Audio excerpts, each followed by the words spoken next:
ये इस सीरीज की चौथी वीडियो है। इस वीडियो में हम समझेंगे क्लास 10th की साइंस के चौथे और सबसे इम्पोर्टेंट चैप्टर को, जो कि है कार्बन एंड इट्स कंपाउंड्स।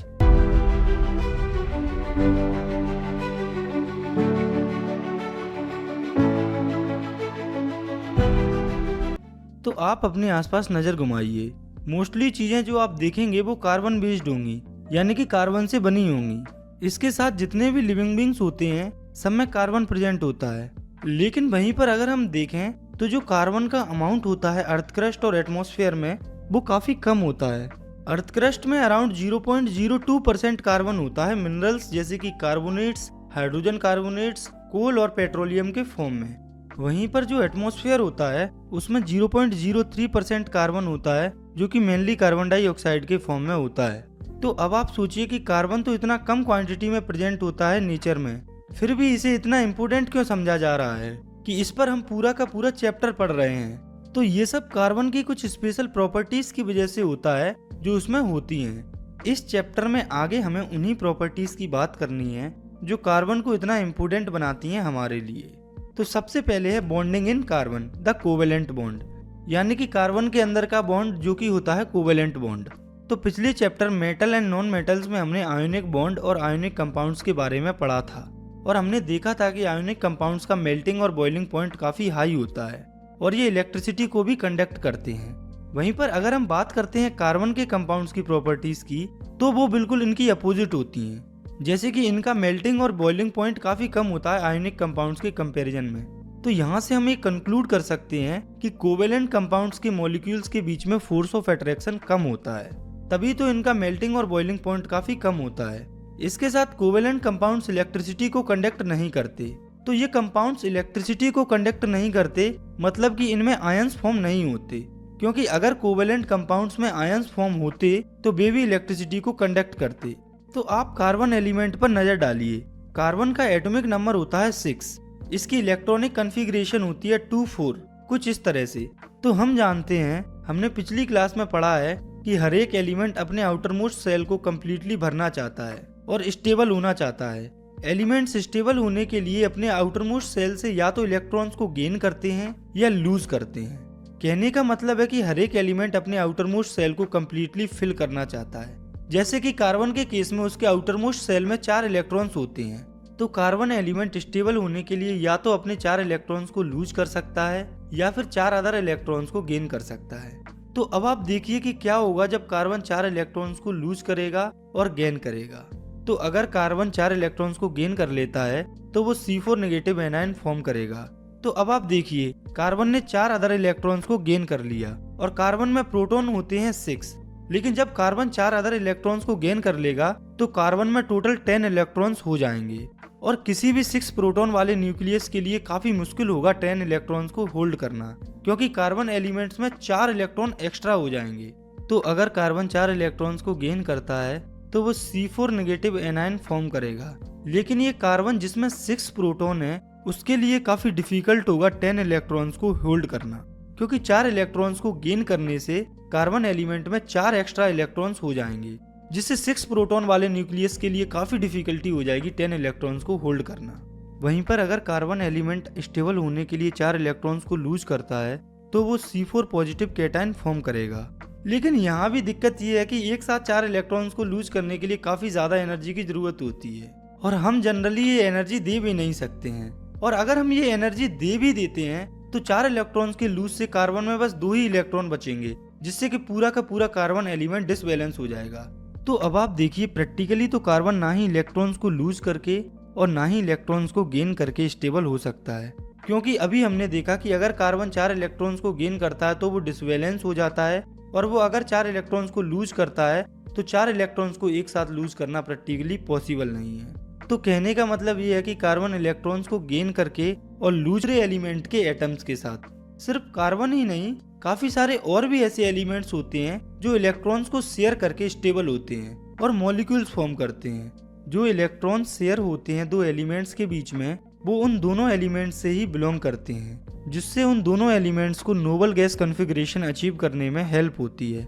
क्योंकि हम जानते हैं हर एक एलिमेंट स्टेबल होना चाहता है, और स्टेबल होने के लिए हर एक element noble gas configuration achieve करना चाहता है। आप सिंपली इन कंपाउंड्स को देखिए, ये बैलेंस इलेक्ट्रॉन्स को शेयर करके फॉर्म हुए हैं। तो पहले है हाइड्रोजन। तो हाइड्रोजन के अंदर एक इलेक्ट्रॉन होता है। तो हम जानते हैं कि एलिमेंट के पहले सेल में 2 इलेक्ट्रॉन्स होते हैं। तो हाइड्रोजन एलिमेंट स्टेबल होने के लिए अपने एक इलेक्ट्रॉन को दूसरे हाइड्रोजन एलिमेंट के एक इलेक्ट्रॉन से शेयर करता है।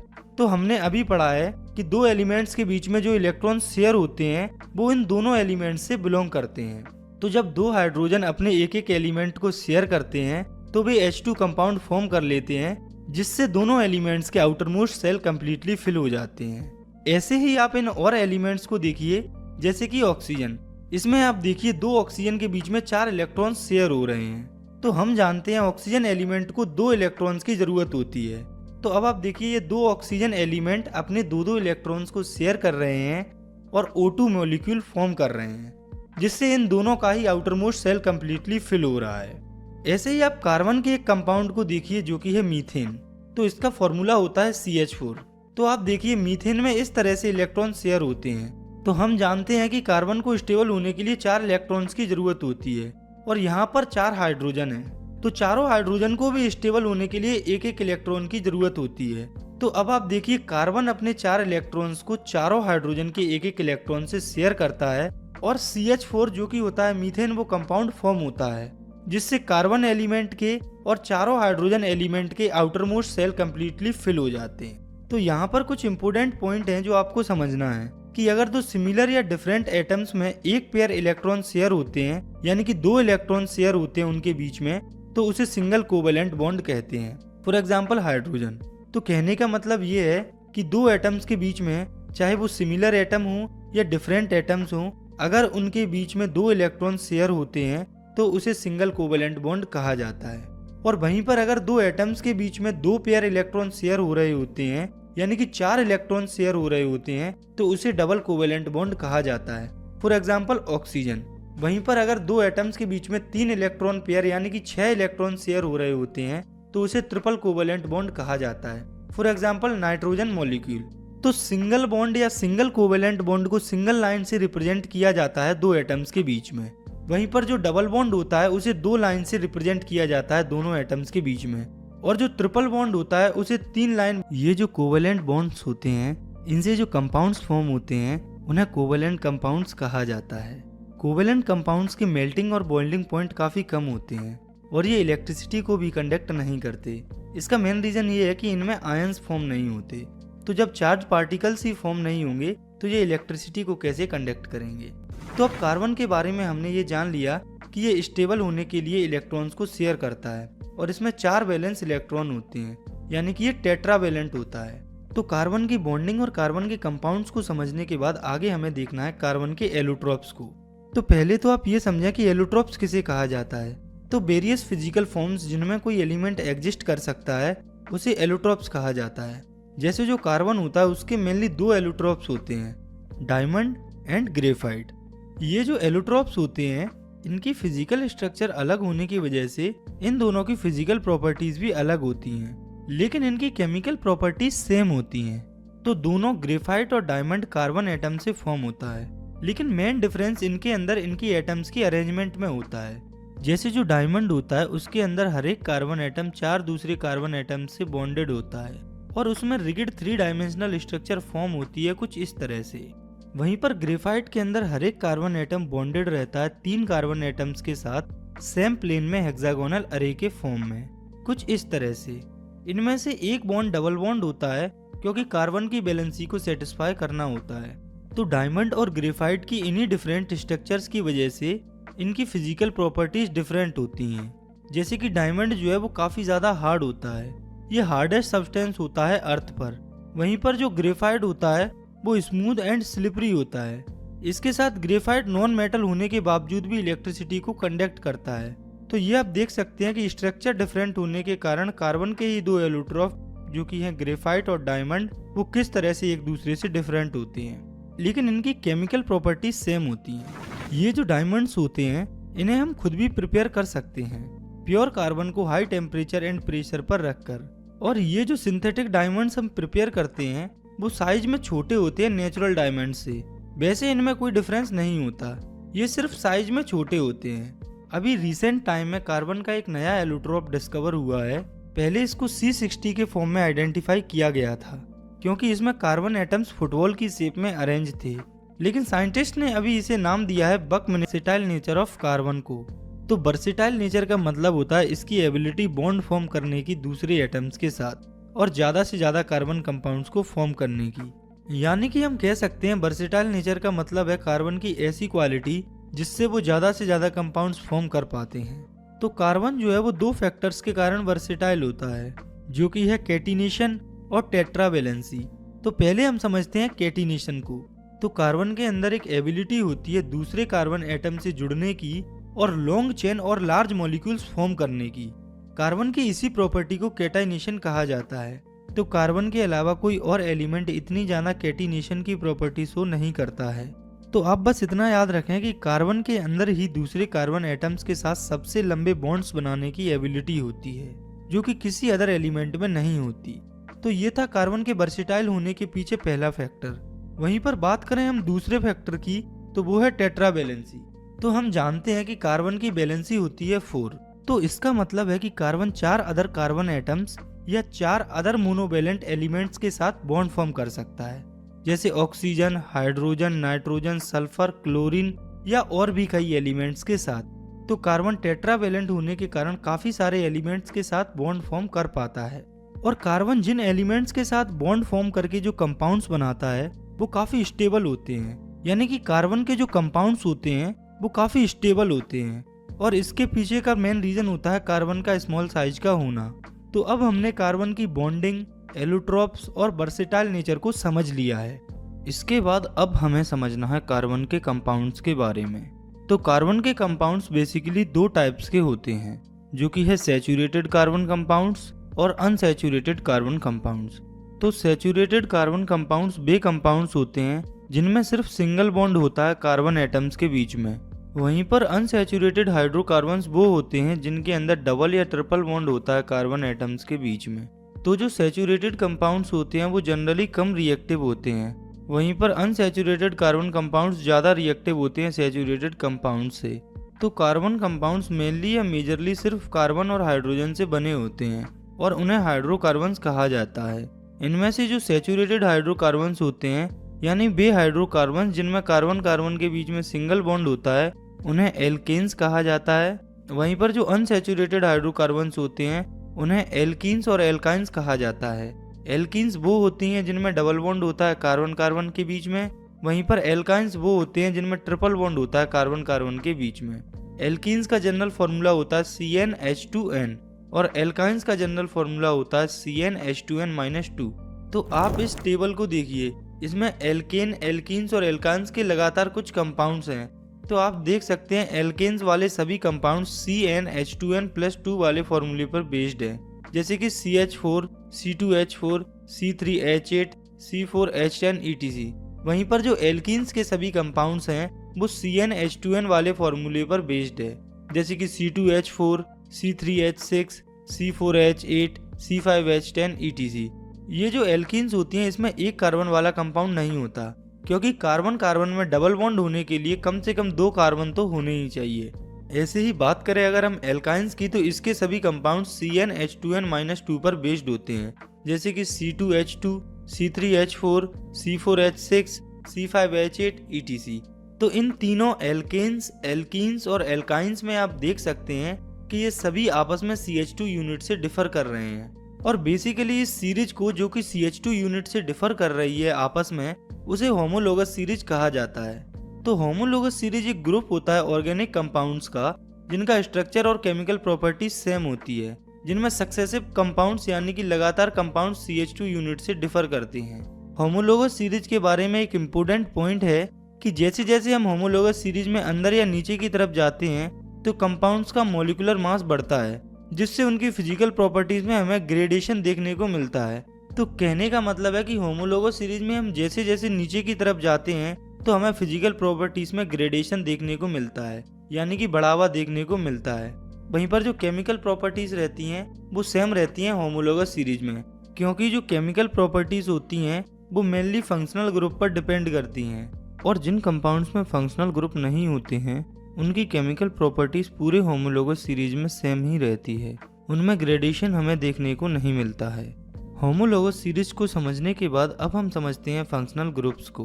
तो हम जानते हैं कि कार्बन एक काफ़ी फ्रेंडली एटम होता है और इसमें 4 वैलेंसी होती हैं, लेकिन अभी तक हमने सिर्फ कार्बन और हाइड्रोजन के कंपाउंड्स को ही देखा है। लेकिन जो कार्बन होता है वो अदर एलिमेंट्स के साथ भी बॉन्ड फॉर्म करता है, जैसे कि halogens, oxygen, nitrogen and sulphur के साथ। किसी भी हाइड्रोकार्बन चेन में एक या उससे ज़्यादा हाइड्रोजन रिप्लेस हो सकते हैं इन एलिमेंट्स के द्वारा, जिससे कार्बन की वैलेंसी सेटिस्फाइड रहे। तो ऐसे कंपाउंड्स में से हाइड्रोजन को जो एलिमेंट रिप्लेस करता है उसे हेटेरो एटम कहा जाता है, जैसे कि क्लोरीन, ब्रोमीन, ईटीसी। ये जो हेटेरो एटम्स होते हैं वो कुछ ग्रुप्स में भी प्रेजेंट होते हैं। ये इस टेबल में मेनली ऑक्सीजन से रिलेटेड ही ग्रुप्स हैं, जैसे alcohol OH group, aldehyde CHO group और ketone group and carboxylic acid. तो ये जो हेटेरो एटम्स जो ग्रुप्स के फॉर्म में प्रेजेंट होते हैं वो एक ही हाइड्रोजन को रिप्लेस करते हैं। जैसे एल्कोहल में OH ग्रुप होता है तो इसमें OH को एक ही कंसीडर किया जाता है, और ये जो हेटेरो एटम्स या ग्रुप्स जो कि हाइड्रोजन को रिप्लेस करते हैं ये उस कंपाउंड को स्पेसिफिक प्रॉपर्टीज प्रोवाइड करते हैं जो कि इंडिपेंडेंट होती हैं कार्बन चेन की लेंथ या नेचर के साथ। जैसे कि आप मान लो कि किसी कार्बन कंपाउंड में एक फंक्शनल ग्रुप जुड़ा हुआ है एल्कोहल OH, तो ये जो OH ग्रुप है ये अपनी स्पेसिफिक प्रॉपर्टीज उस कंपाउंड को देगा। इससे कोई फर्क नहीं पड़ेगा कि वो कार्बन चेन कितनी बड़ी है या छोटी है, उसका नेचर क्या है। कहने का मतलब है फंक्शनल ग्रुप तो अपना काम करता है। नेक्स्ट हमें समझना आइसोमर्स के बारे में। तो आइसोमर्स उन कंपाउंड्स को कहा जाता है जिनका मॉलिक्यूलर फॉर्मूला सेम होता है लेकिन स्ट्रक्चर डिफरेंट होती है। जैसे एक कंपाउंड होता है पेंटेन C5H12, तो आप देखिए इसकी 3 स्ट्रक्चर हमें देखने को मिलती हैं जो कि आपकी स्क्रीन पर दिख रही हैं। आगे हमें देखना है एक काफी इंपोर्टेंट टॉपिक को जो कि है नोमेनक्लेचर ऑफ कार्बन कंपाउंड्स, यानी कार्बन कंपाउंड्स का नामकरण। तो इन्हें नाम देने की जो प्रोसेस है ये सब काम एक कमेटी करती है जो कि है IUPAC, जिसका फुल फॉर्म है international union of pure and applied chemistry. इस कमेटी ने कार्बन कंपाउंड्स को नाम देने के लिए कुछ रूल्स बनाए हैं। यहाँ हम इनकी डिटेलिंग में नहीं जाएंगे, हम यहाँ सिर्फ इतना समझेंगे जितना आपके बोर्ड एग्जाम के लिए इनफ हो। तो हर एक कार्बन कंपाउंड के 3 मेन पार्ट्स होते हैं जो कि है प्रीफिक्स, रूट वर्ड और सफिक्स। तो आप इस टेबल को देखिए, इसमें सब्स्टिट्यूएंट्स दिए हैं, रूट वर्ड्स दिए हैं और सफिक्स में हमें 2 चीजें दी हैं, एक है टाइप ऑफ बॉन्ड और दूसरी है फंक्शनल ग्रुप। तो आप इस टेबल को एक बार ध्यान से देख लीजिए, इसमें सब्स्टिट्यूएंट्स में ऐसे एलिमेंट या ग्रुप्स दिए हुए हैं जो कि हाइड्रोजन को रिप्लेस कर सकते हैं, जैसे कि क्लोरीन, ब्रोमीन, मिथाइल और इथाइल। वहीं रूट वर्ड सिंपल चीज होती है, जैसे किसी कार्बन कंपाउंड में यदि 1 कार्बन है तो मेथ, 2 हैं तो ईथ, 3 हैं तो प्रोप, 4 हैं तो ब्यूट, 5 हैं तो पेंट, 6 हैं तो हेक्स, ऐसे ही चलता जाता है। वहीं पर सफिक्स में 2 चीजें हैं, एक है टाइप ऑफ बॉन्ड जिसमें सिंगल बॉन्ड के लिए लास्ट में एन लगाते हैं, डबल बॉन्ड के लिए इन और ट्रिपल बॉन्ड के लिए बायनी लगाते हैं। और अगर उस कंपाउंड में फंक्शनल ग्रुप है तो वो सबसे एंड में लगता है। तो आपको इस पूरी टेबल को अच्छे से याद रखना है। इसके बाद ये जो आप अपनी स्क्रीन पर देख रहे हैं ये है IUPAC नेम की जनरल वे ऑफ राइटिंग। तो इसमें सबसे पहले है पोजीशन ऑफ सब्स्टिट्यूएंट, यानी कि सबसे पहले हमें सब्स्टिट्यूएंट की पोजीशन लिखनी होती है। फिर है नेम उस सब्स्टिट्यूएंट का, उसके बाद आता है रूट वर्ड, फिर आता है नेचर ऑफ बॉन्ड और लास्ट में आती है फंक्शनल ग्रुप की पोजीशन और नेम। तो ये तो है कार्बन कंपाउंड्स की जनरल वे ऑफ राइटिंग। तो चलिए अब हम खुद कार्बन कंपाउंड्स को नाम देने का ट्राई करते हैं। तो आप देखिए इस कंपाउंड में 4 कार्बन एटम हैं और वो सभी आपस में सिंगल बॉन्ड से जुड़े हैं। इसमें कोई भी सब्स्टिट्यूएंट नहीं है और ना ही कोई फंक्शनल ग्रुप है। इसके रूट वर्ड की हम बात करें तो इसमें 4 कार्बन एटम है तो इसका रूट वर्ड हो जाएगा ब्यूट, और इसमें सिंगल बॉन्ड है तो सफिक्स हो जाएगा एन। तो इस कंपाउंड का IUPAC नेम हो जाएगा ब्यूटेन। तो आप नोमेनक्लेचर में कुछ सिंपल चीजें हैं उन्हें याद रखें कि हम जिस भी कंपाउंड की नेमिंग कर रहे हैं सबसे पहले उसके कार्बन की गिनती करें रूट वर्ड फाइंड करने के लिए और देखें उसमें बॉन्ड कौन सा लगा है, और अगर उस कंपाउंड में सब्स्टिट्यूएंट ग्रुप है तो गिनती वहां से करें, और सब्स्टिट्यूएंट जो ग्रुप होता है उसे आप स्टार्टिंग में लगाएं। और अगर कंपाउंड्स में फंक्शनल ग्रुप भी प्रेजेंट है तो आप गिनती सब्स्टिट्यूएंट ग्रुप को छोड़कर फंक्शनल ग्रुप से करें। फॉर एग्जाम्पल आप इस कंपाउंड को देखिए, तो आप देखिए इसमें 4 कार्बन एटम है और सिंगल बॉन्ड है और फंक्शनल ग्रुप है OL यानी कि एल्कोहल। इसमें सब्स्टिट्यूएंट ग्रुप नहीं है। इसमें फंक्शनल ग्रुप दूसरे नंबर पर प्रेजेंट है तो सब्स्टिट्यूएंट है नहीं। तो इस कंपाउंड को हम रूट वर्ड से स्टार्ट करेंगे। तो इस कंपाउंड का नाम हो जाएगा ब्यूटेन 2-ऑल। ये जो 2 है वो रिप्रेजेंट कर रहा है कि जो फंक्शनल ग्रुप है वो दूसरे कार्बन एटम पर है। तो आपको कार्बन कंपाउंड्स की नेमिंग के लिए एक सिंपल सा रूल याद रखना है कि सबसे पहले हमें पूरे कंपाउंड को देखना है, उसमें से रूट वर्ड फाइंड करना है और उसमें से नेचर ऑफ बॉन्ड पता करना है, सब्स्टिट्यूएंट ग्रुप अगर दिया है तो उसका पता करना है और फंक्शनल ग्रुप का पता करना है। सब्स्टिट्यूएंट ग्रुप को हमें सबसे पहले लगाना है, उसके बाद हमें रूट वर्ड को लगाना है, फिर हमें नेचर ऑफ बॉन्ड को लगाना है और लास्ट में हमें फंक्शनल ग्रुप को लगाना है। और आपको अभी जो मैंने पॉइंट बताया है कार्बन कंपाउंड्स की नेमिंग के लिए इतना काफी है। एक और इम्पोर्टेंट बात है कार्बन कंपाउंड्स के नोमेनक्लेचर में जो आपको याद रखनी है कि जिस भी कंपाउंड में फंक्शनल ग्रुप प्रेजेंट होता है उसके नेचर ऑफ बॉन्ड में से ई निकल जाता है। फॉर एग्जाम्पल हमने ब्यूटेनल की नोमेनक्लेचर देखी तो आप देखिए इसमें एल्कोहल फंक्शनल ग्रुप प्रेजेंट है तो OL ग्रुप की वजह से नेचर ऑफ बॉन्ड ANE में से ई निकल गया। इसी प्रकार अगर किसी भी कार्बन कंपाउंड में फंक्शनल ग्रुप प्रेजेंट होता है तो उसके नेचर ऑफ बॉन्ड में से ई निकल जाता है। जैसे कि अगर सिंगल बॉन्ड होता है और फंक्शनल ग्रुप प्रेजेंट होता है तो AN बचता है, डबल बॉन्ड होता है तो EN बचता है और ट्रिपल बॉन्ड होता है तो बायन बचता है। तो कहने का मतलब है कि फंक्शनल ग्रुप के होने से लास्ट में जो ई होता है बॉन्ड के अंदर वो निकल जाता है। तो अब आपको अपनी तरफ से भी कार्बन कंपाउंड्स की नेमिंग या नोमेनक्लेचर को अच्छे से समझने के लिए कुछ कंपाउंड्स की नेमिंग को प्रैक्टिस करते हैं और समझते हैं कार्बन कंपाउंड्स की केमिकल प्रॉपर्टीज को। यानी कि हमें बेसिकली उन रिएक्शंस को पढ़ना है जिन्हें कार्बन कंपाउंड्स शो करते हैं। तो कार्बन कंपाउंड्स की पहली रिएक्शन है कंबस्शन। तो जो कार्बन कंपाउंड्स होते हैं वो ऑक्सीजन की प्रेजेंस में अच्छे से बर्न होते हैं और कार्बन डाइऑक्साइड और वाटर फॉर्म करते हैं और इसके साथ काफी क्वांटिटी में हीट और लाइट प्रोड्यूस होती है।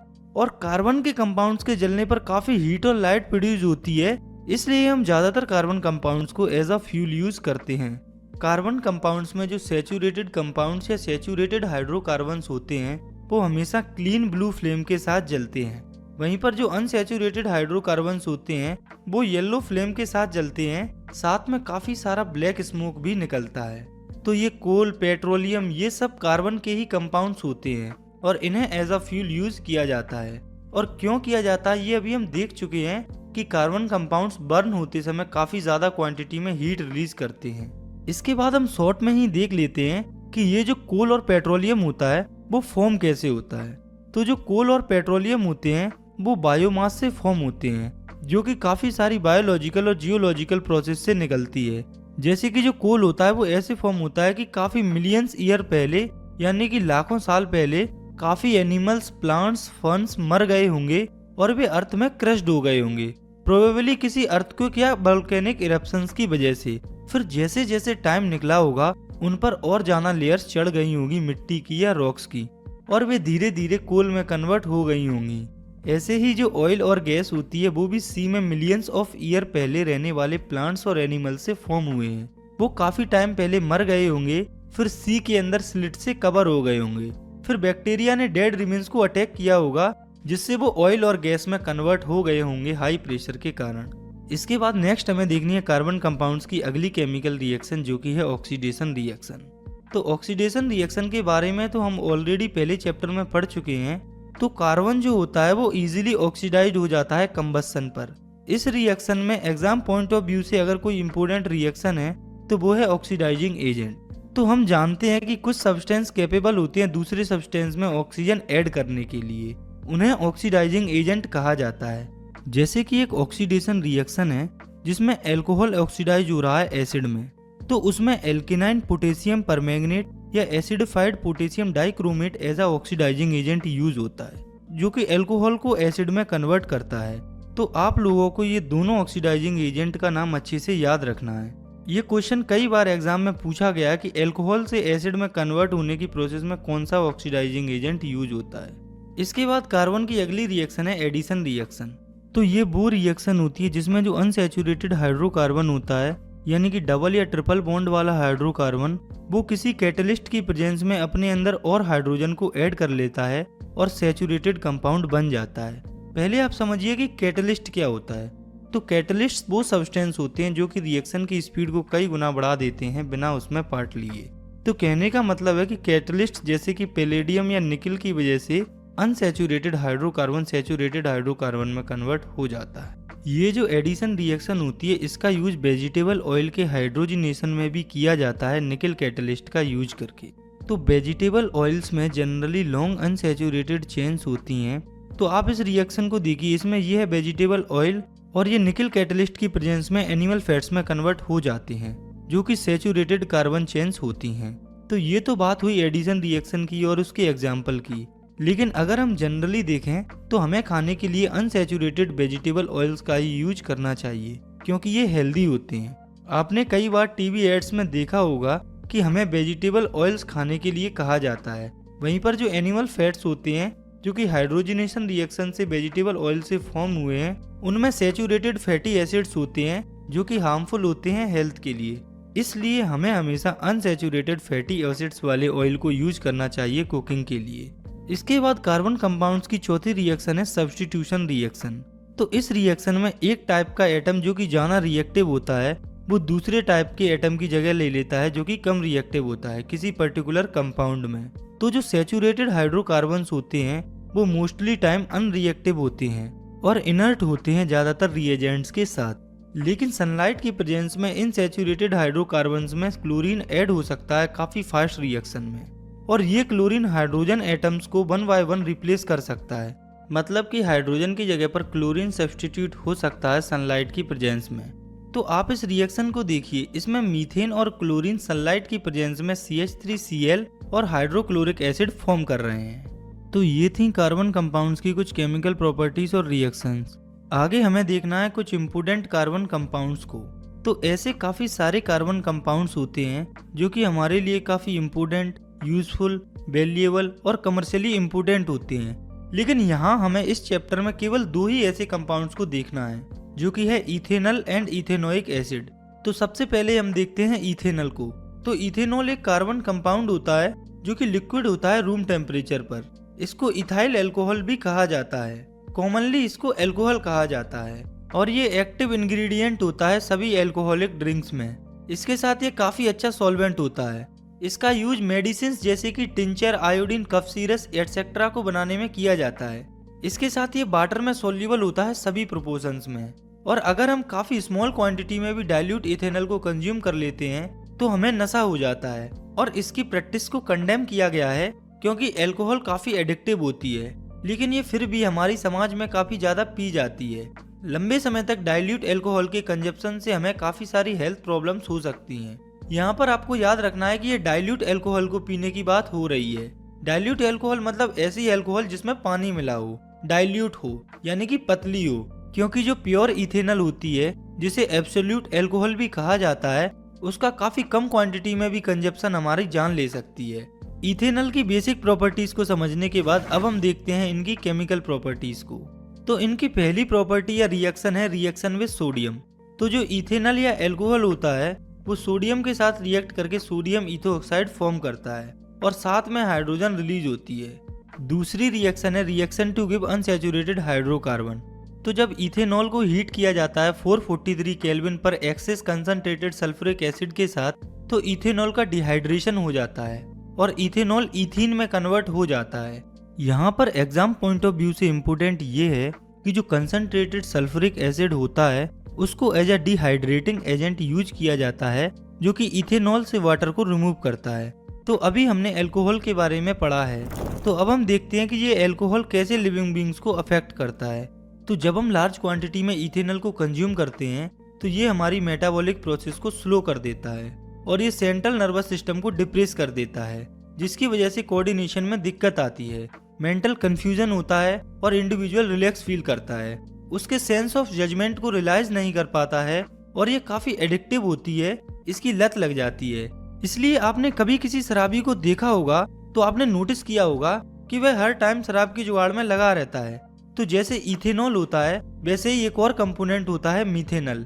अगर हम इसे थोड़ी सी भी क्वांटिटी में कंज्यूम कर लेते हैं तो इससे हमारी डेथ हो सकती है, क्योंकि ये जो मीथेनॉल होता है वो हमारे लिवर में ऑक्सीडाइज्ड हो जाता है मीथेनॉल में, जो कि हमारे प्रोटोप्लाज्म को कोएगुलेट कर देता है इसके साथ ये हमारे ऑप्टिक नर्व को भी इफेक्ट करता है और ब्लाइंडनेस भी कॉज करता है। तो हम जानते हैं कि इथेनॉल जो होता है वो एक इम्पोर्टेंट इंडस्ट्रियल सॉल्वेंट होता है, और हम ये भी जानते हैं कि शराब कितनी भी बन जाए ये हमेशा पीने वालों के लिए कम ही पड़ जाती है। तो ऐसे तो जो इथेनॉल इंडस्ट्रियल यूज के लिए बनता है उसे भी लोग शराब बनाने में यूज कर लेंगे।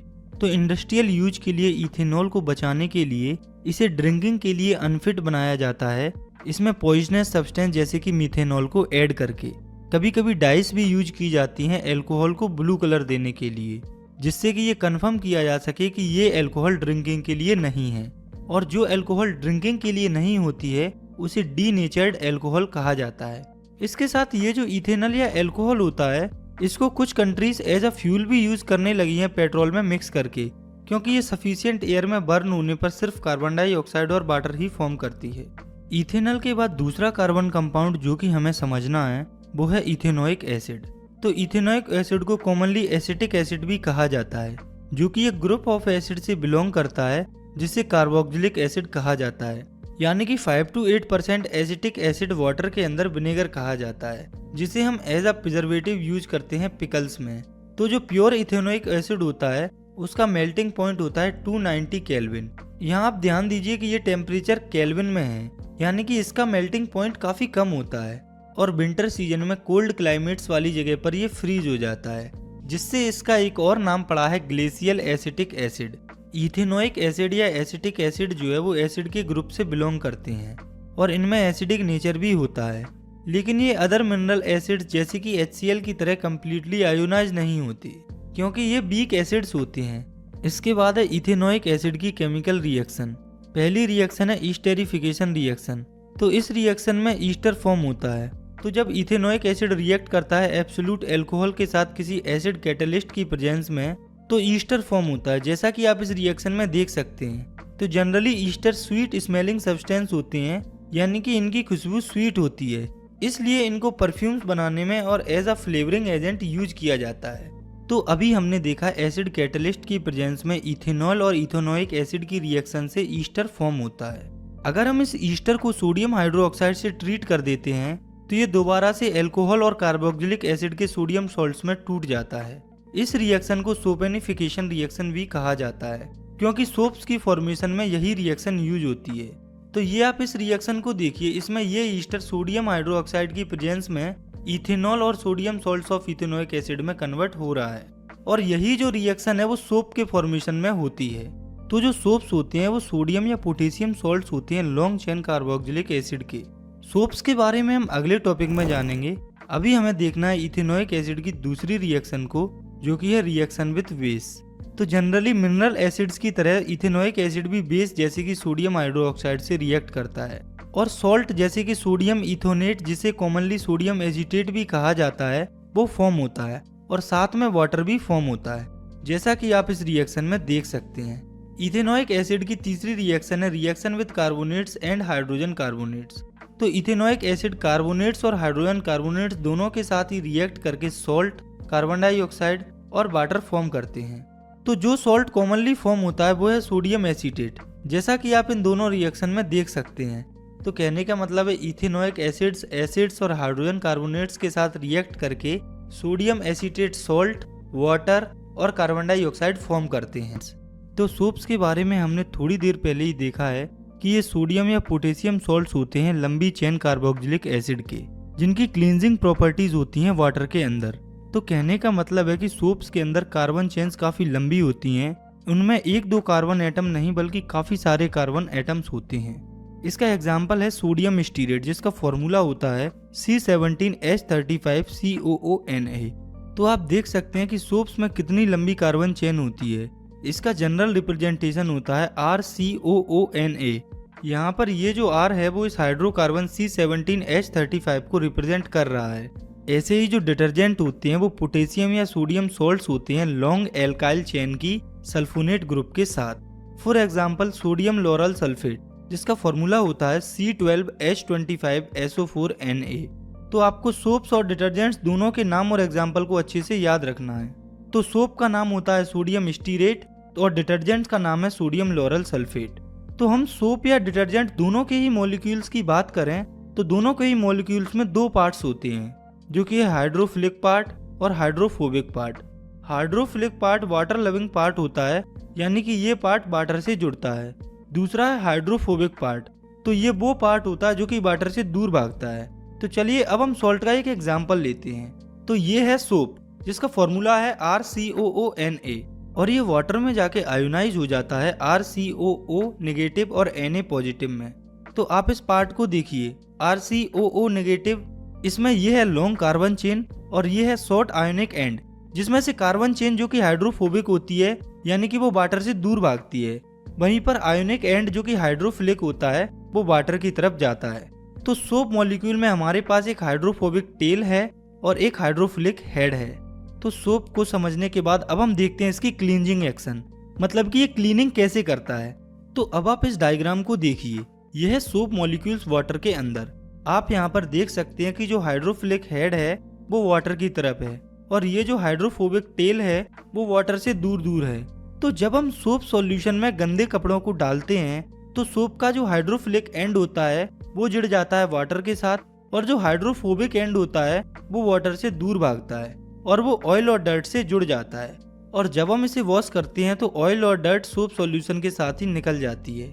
इसलिए आपने देखा भी होगा कि जब हम कपड़े को सिर्फ पानी से वॉश करते हैं तब ये ऑयल और डर्ट साफ नहीं होती, क्योंकि उसमें कोई हाइड्रोफोबिक एंड नहीं होता, मतलब कि कोई ऐसा एंड नहीं होता जो वाटर को छोड़कर ऑयल और डर्ट से जुड़े। ये जो पूरी स्ट्रक्चर आप देख रहे हैं इसे मिसल्स कहा जाता है। तो ये थी सोप्स की क्लींजिंग एक्शन।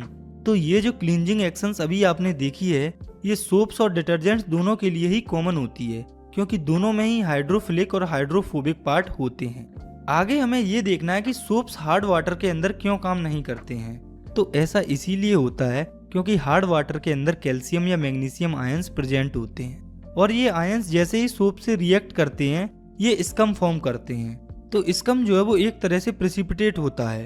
तो कैल्शियम आयंस की वजह से सोप प्रेसिपिटेट बनाता है और ये नीचे बॉटम पर कलेक्ट हो जाता है, जिससे झाग या फोम नहीं बन पाता है, जिसकी वजह से मिसल्स फॉर्मेशन या सोप की क्लींजिंग एक्शन काम नहीं करती। तो आपको ये याद रखना है कि सोप्स हार्ड वाटर में इसलिए काम नहीं करते हैं क्योंकि हार्ड वाटर में सोडियम और मैग्नीशियम आयंस प्रेजेंट होते हैं, वो सोप के साथ स्कम या प्रेसिपिटेट फॉर्म करते हैं, जिससे सोप हार्ड वाटर में सही से काम नहीं करता। तो लास्ट में आप इस टेबल पर नज़र डाल लीजिए जिसमें सोप्स और डिटर्जेंट्स के बीच में बेसिक डिफरेंस दिए हुए हैं। तो आज की वीडियो में केवल इतना ही। अगर आपको ये वीडियो पसंद आई है तो आप इसे लाइक कर सकते हैं, और आप